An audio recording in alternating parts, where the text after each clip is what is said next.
എന്താണ് ആന്റണി രാജു പ്രതിയായ തൊണ്ടിമുതൽ കേസ് നോക്കാം. 2006 കുറ്റപത്രം സമർപ്പിച്ച കേസ് എന്തുകൊണ്ടാണ് ഈ 18 വർഷങ്ങൾക്ക് ശേഷവും അങ്ങനെ നീണ്ടുപോകുന്നത് എന്നൊരു ചോദ്യമുണ്ട്. മറുപടിയിലേക്ക്.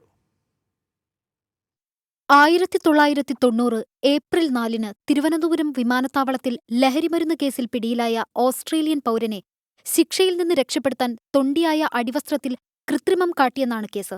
അടിവസ്ത്രം വിദേശിക്ക് പാകമല്ലെന്നും ഇത് വ്യാജ തൊണ്ടിയാണെന്നുമുള്ള പ്രതിഭാഗത്തിന്റെ വാദം കണക്കിലെടുത്ത് കോടതി വിദേശിയെ വെറുതെ വിട്ടു. തുടർന്ന് 1994 തൊണ്ടിമുതലിൽ കൃത്രിമത്വം കാണിച്ചെന്ന പരാതിയിൽ വഞ്ചിയൂർ പോലീസ് കേസെടുത്തു. 2006 തിരുവനന്തപുരം കോടതിയിൽ കുറ്റപത്രം സമർപ്പിച്ചു. കേസിൽ ആന്റണി രാജു, കോടതിയിലെ തൊണ്ടി സെഷൻ ക്ലർക്ക് എസ് ജോസ് എന്നിവരായിരുന്നു 1ഉം 2ഉം പ്രതികൾ. കോടതിയിൽ സൂക്ഷിച്ചിരുന്ന വിദേശിയുടെ അടിവസ്ത്രം ക്ലർക്കിന്റെ സഹായത്തോടെ വാങ്ങിയ ആന്റണി രാജു അത് വെട്ടിച്ചെറുതാക്കിയെന്ന് ഫോറൻസിക് പരിശോധനയിൽ വ്യക്തമായെന്ന് കുറ്റപത്രത്തിലുണ്ടായിരുന്നു. ഗൂഢാലോചന, രേഖകളിൽ കൃത്രിമത്വം, വഞ്ചന, തെളിവ് നശിപ്പിക്കൽ എന്നിവയാണ് കുറ്റങ്ങൾ.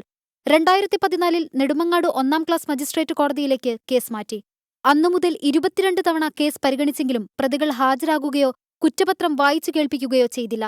തുടർന്ന് ഹൈക്കോടതി രജിസ്ട്രാർ ഇടപെട്ടു. കേസ് പുനരന്വേഷിക്കാൻ 2023 ഹൈക്കോടതി ഉത്തരവിട്ടിരുന്നു.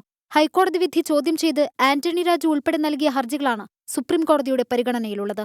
Research desk, 24.